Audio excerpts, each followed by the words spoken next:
en gros, les gens, parfois, ils se disent, bon, mais je vais acheter une propriété, j'ai pas besoin de courtier, euh, ou je vais vendre ma propriété, j'ai pas besoin de courtier, mais il y a plein d'éléments. Tu sais, dans une transaction, là, vous pouvez vendre votre maison, vous pouvez acheter une propriété, puis à ce moment-là, avoir aucun problème avec, puis que ça a été un bon achat, puis tout ça.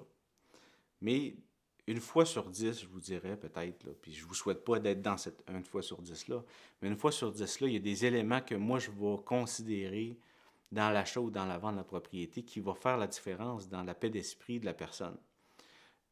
J'ai des histoires d'horreur où des personnes ont acheté une maison euh, directement avec le vendeur. Puis à ce moment-là, il y a des éléments qu'ils n'ont pas considérés dans l'achat. La fondation était fissurée. Il y avait de l'oc ferreux dans les drains français. Il y avait de la moisissure dans l'entretoit. Il y avait un toit cathédral, on appelle ça vis-roi, où est-ce que ça respirait pas assez dans l'entretoit, puis ça faisait pourrir la toiture puis les murs. Euh, En fait, compte, c'était dans une zone de glissement de terrain, puis la personne ne l'avait pas vu. Fait que, il y a toutes sortes d'éléments comme ça. Puis tu sais, quand j'arrive, mettons, puis j'évalue une propriété que la personne veut vendre maintenant parce qu'elle a des problèmes, ben à ce moment-là, elle a payé 300 000, puis la maison vaut juste 150 000. C'est crève-cœur, en fait, parce que acheter une maison, c'est l'investissement le plus important que vous allez faire dans votre vie. Et quand je vois des histoires comme ça, je me dis, si j'aurais été là, ça serait pas arrivé, tu sais. Fait que je comprends que vous allez sauver. Ben, si vous achetez une propriété, normalement, le courtier qui va être dans la transaction va pas. Vous n'avez pas besoin de payer. Fait que, normalement, si vous achetez, je vous recommande fortement de prendre un courtier.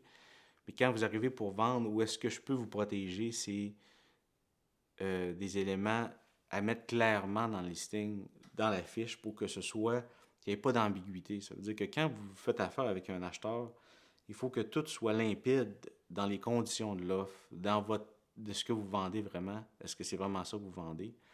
Dans la déclaration du vendeur, tout ça. Parce que sinon, ça peut vous revenir là, contre vous.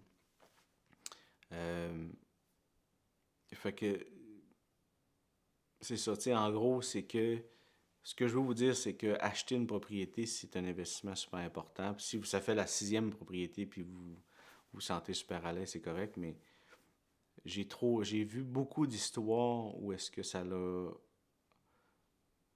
pénalisé énormément les couples ou les personnes qui ont acheté une maison, puis qui doivent supporter ça, ce petit élément qu'ils ont négligé parce qu'ils l'ont pas vu pendant des années après l'achat, que c'est sûr que c'est une bonne chose de prendre un courtier, un professionnel pour pouvoir vous aider dans la transaction.